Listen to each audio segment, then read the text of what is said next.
Hey, I'm going to do a short form version of the last video. Okay. So you can watch this one or you can watch the other one. This one I'll try and just kind of stick to facts. Tough built. I started a tally on StockTwits, on Twitter, and in my comments on YouTube. You can let me know if you want to participate. The tally... The reason I'm starting the tally is because the float is so small right now. They did a reverse split. Okay, they did it in June. It's done. So anyone talking about it, it's happened. The bad news is behind us. Okay, the reverse split happened. Everybody in it probably got a little boned because for whatever reason, sometimes the stocks fall on a stock split. It doesn't make sense because it just means you have two pieces of a pie and now you have one pie. The value of the pie never changes. The pie remains the same. In other words, your investment, if you had 10 grand before and you had 1,000 shares, now you have 10 grand and 1 share. It's still 10 grand, okay? So they did the reverse split. It's done. Now is the best time for us to get in and squeeze. The SI is 134% as of Friday close. And the cost of borrow average was 380%. Personally, I like to go with my own broker. What are they charging? My broker charged 230% interest, okay? So that's 21 and a half credit cards. 21 and a half times what a credit card would charge you. And so it's an annual rate. It isn't daily. It's charged daily, and you have to pay a day rate. But it's an annual interest charge broken up throughout the year. Anything over like 2% is insanely high. You can short Tesla for free. You can short Twitter for free. It was 0% the other day for me. 0. It cost nothing. I just had to pay my $4.95 trading fee because I don't have PFOF. So you couldn't ask for a better time to get in on TBLT, which is tough built. Their sales have increased 30% just through Amazon alone.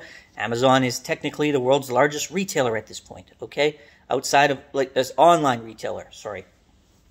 That said, there's only room for about 1,010 people. You're hearing me correct. So if 1,010 people own 1,000 shares, we own the entire company. We own the float. The free float, okay? There's a difference between free float and shares outstanding. As it stands, the free float is 1.01 million. And that's the info that I'm seeing. If this is changing, because I've reached out to Ortex and the S&P to try and get clarification. If that changes, I will let you know. That's not on me because there is different information out there right now, which is the sketchy part, because the SEC, you have to file everything with them. They should be giving clear and concise numbers the minute that a filing becomes effective. The minute. And then anyone who, like a Yahoo, NASDAQ, whoever, Wall Street Journal, fucking CNN, Fox Business, anyone worth the skin on their teeth needs to be actively updating their info every time an SEC filing takes place. And the problem is a lot of them do not. You would expect that your broker is doing that. Mine is telling me that the shares outstanding is 2.3 million. Shares outstanding. But what I'm seeing is the free float is 1.01 million. So that's the info I'm going off of. That means that 1,010 people with 1,000 shares, which is only a $2,640 commitment, own the float. Now, how supply and demand works, guys, is if me and all of my buddies own something that other people want and need, we can charge whatever the hell we want. If we own all of something, we can control the price and sell it for whatever we want. Big corporations own oil and gas. They're charging you whatever the hell they want right now. And you're feeling it at the pump. That is on them. They control the price. They control the supply. They control it. It's controlled. You want a certain medicine? You want some acetaminophen? some Tylenol, some Advil, whatever the hell you guys have down there, it's going to be at least a certain price and no less, because they control it and you need it. That's supply and demand. That's the basics.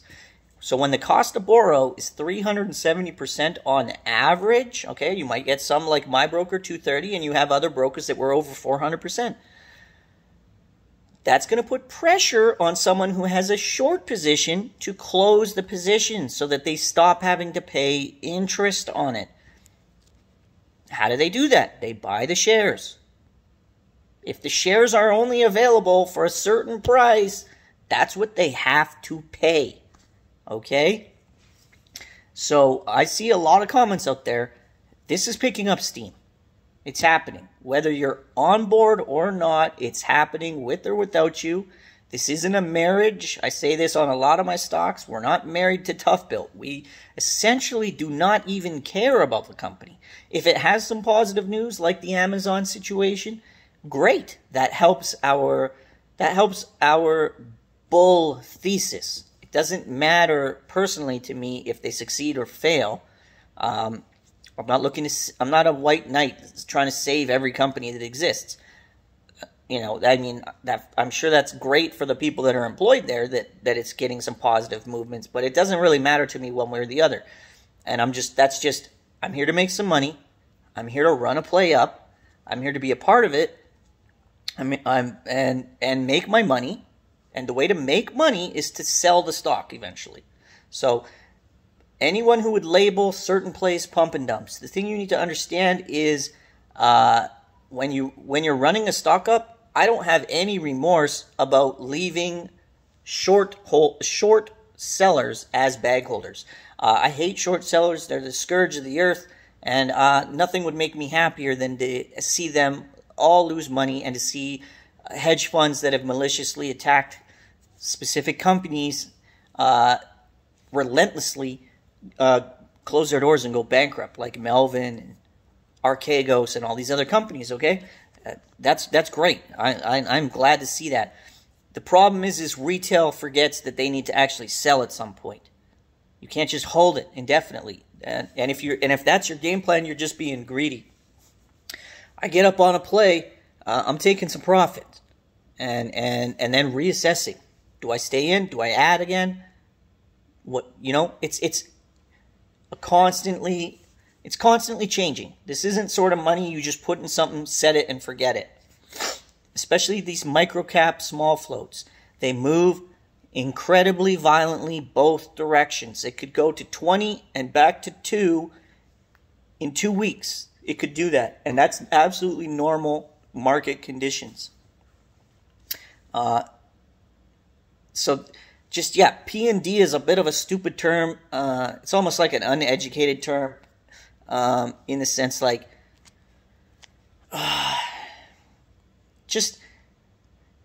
there's reasons for it pumping, and those reasons would be squeezing a short seller out of their position. They have to cover. They've borrowed shares. They borrowed it. They took someone's shares, sold them, which immediately causes price to fall when you short a stock. The only way it doesn't fall is demand. Someone has to be buying it like higher than market, or it'll go down.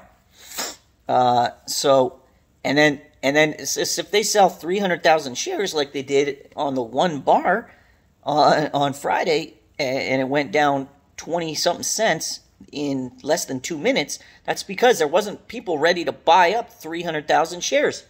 They borrowed those shares. Now they're stuck in a short position.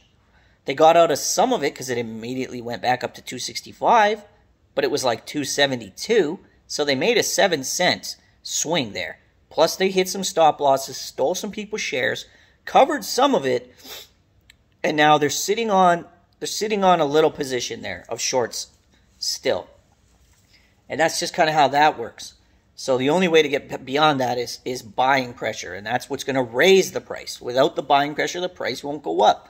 Without buying pressure, Tesla wouldn't have went from $100 to $3,900. It just wouldn't have happened. And that's an example of a very long squeeze. But it wasn't this. It didn't do that. It was this. All the way up. Eventually higher highs and higher lows. Okay? Higher lows, higher highs. It was not a straight line, and none of those plays are. They are always going to pump, and they're going to have some selling. Pump, selling, okay? Now, when it comes to tough built, we got to see what is the longevity of the play. We don't really know, okay? It has a history of diluting. It already did it, and they did a reverse split. There's only so much you can do to shareholders before they all leave. So I, in my own kind of educated position and opinion, I don't think we have to worry about that for a full quarter. So heading into Q4, that could be an issue because we are going to be seeing rate hikes coming again. And that's going to put pressure on people, but also on companies. And they might feel like they're in the position where they have to sell some shares or something. So I'm probably going to be out long before then. Long before. I'm not even going to give them an opportunity to dump on me if I can avoid it, okay? But a full quarter is 3 months. That's plenty of time to squeeze. I'm not borrowing it at 390%. I'm borrowing it with money that I have. Money that's mine. So I'm pretty sure we're safe there. And I know a lot of people are buying on Monday. If you take a look at a company like DWAC, that has 30 million shares. That float moved from $23 to $32 in one after hours, in an hour and a half, 2 hours. It moved on nothing. It went crazy. What do you think is going to happen with a company that only has 1 million shares, guys, that people want to buy and want to own? It's going to go berserk. You're either in or you're getting left behind. It's that simple. I'm not telling anyone on my channel what to buy or what to sell, but I always am sharing what I'm buying, what I'm selling, why I'm buying it, why I'm selling it, showing you I own it, showing you how to do it, like with the example of cash covered puts or covered calls. I'm just being fully transparent. That is something that a lot of people out there are not getting from many of the YouTubers. They're not getting honesty. They're getting fucking lied to by a lot of them. They're getting bullshit. They're getting regurgitated information. A play doesn't stay the same for a year and a half. Patience is key. Patience is key. Maybe the first 2 times. GameStop and AMC. Maybe. Those times have come and gone. I'm sorry. It's just a reality. The hedge funds know what's up. They're gonna wreck you if that's your only mentality, especially for every play now. They're gonna wreck you. It's happened to me. Plays fully confident in. It'll go up some more. No. When they go up, that's typically it. And then they come back down to earth, and then they figure out what they're going to do. And then they either go up from there or they go back down from there. So I'm in this. When it runs, and it will, I'm going to shave a portion of my position and see if it runs some more. And if it runs some more, I'm just literally going to chase, get back in, run up with it, and shave again. And if it doesn't run again, and it starts to go down, I've taken profit. And now I can start to trim some more. And some more. Or average down. Average down means buying shares lower to, so whatever you have in the position, you're buying shares lower and lower and lower and lowering your initial cost per share. And that's assuming that it's going to go back up. You would only do that if you really are confident it's going to go back up. So I know this is a bit of a long-winded, long-form. I was like, oh, this is going to be a shorter version so you can avoid the last video. And now it's 15 minutes. But once you start talking about some of this stuff, you have to put some thought and effort into it. I'm sorry, guys. Every video can't be 5 minutes on YouTube for you to get your information. It's just, especially in investing. If you can't put 20 minutes of your day, like I'm making these videos, okay? If I can put 15 and 22 and 30 minutes in, that's literally fucking time I am spending out of my day to share with you people. If I can do that, and if you can't watch that long, like I hope you can be profitable only getting 5 minutes of information or 2 minutes. you know, from some of the people or some of the sites or some of the content out there. Like, if you can look at a chart in 30 seconds and know everything, fuck, can you please share that with me?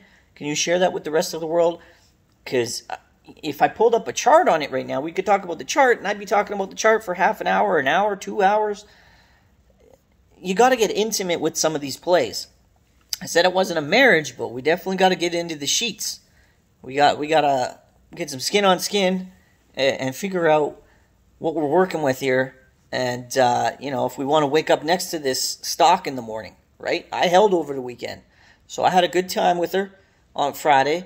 And I think we could have a little summer fling, me and Tough Bill. And, you know, hopefully when it's done, her and I have fond memories of each other. Okay? That's just one way to look at it, right? So I'm going to end it on that.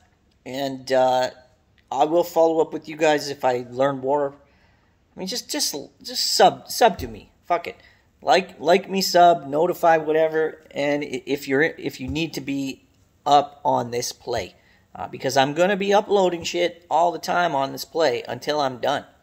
And when I'm done, I'll be out. And that'll be that. And anyone who says, oh, you're pumped and leave us holding and all this, you don't faze me. I'm just being honest. And that's what I would have wished some of these other YouTubers would have done with me and the rest of us with some of these other plays that we had been in over the last year, okay? Like, I was going to end it, but I mean, like, for example, I have nothing against the guy, Lou, okay? But he's been pumping this sundial play since the beginning of his channel. Just go look at the stock price, guys. It's going to be delisted. It had an extension, and now it's even lower. It's like half the value of what it was. Why are you pumping it still, man? Why can't you just be honest with people? How is it so hard to say, I made a mistake? I fucked up. I thought it was going to do something, and it didn't. These people, they refuse to admit any error in judgment. And that's all it is. It's a judgment error. You fucking made a call, and it was wrong. Don't tell people to hold endlessly with a company that's going to be fucking delisted now. They've lost tons of money. You can see the comments on his page or on the board. And then the only people pumping it still, oh, I'm praying, I'm hoping. That isn't how you don't fucking invest with hope. Hope doesn't pay the bills. Get the fuck, there's other weed plays if you want to be in that to get into that are better, that don't have 2 billion shares and it's still going to get delisted. So they're going to have to reverse split. It's coming. They have no choice. If they don't want to get delisted, and it's going to be a big one, a doozy. It's going to be a 100 for 1 or a 150 for 1. So if you have 100 shares of Sundial, you're going to own 1 share. And I'm telling you, this is happening. Get ready for that, because it's coming. And that's like Tough Bill. So when that happens, investors are going to bail. And then the stock, once it goes up, it's gonna taper down. I don't know why, but companies, the investing world who controls these prices more or less, they don't like that shit. So it's gonna drop, and then you could maybe look to enter if you believe in that company. That would be your best opportunity to enter Sundial. It was 3-something. I owned it back in the day, way back in the day. But now it's like 20 cents. And if it goes to 15 cents relative value because of a reverse split, buy at the bottom. Don't fucking hold through it all. If you sold now and you rebought it for 5 cents a share less, you'd save 25%. If you really like I fucking love Sundial, sell your Sundial right now. Wait for the reverse split and then buy it back.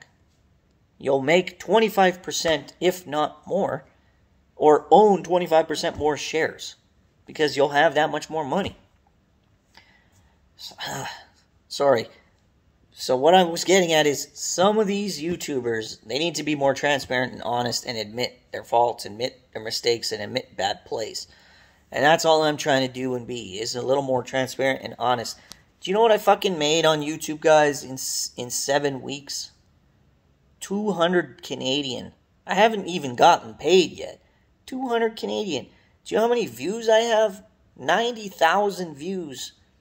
And tens of thousands of hours or tens of thousands of hours. YouTube's paying me less than 0.2 cents per hour is what I figured it out to be. Or some shit. Like, I am not doing this for the fucking money.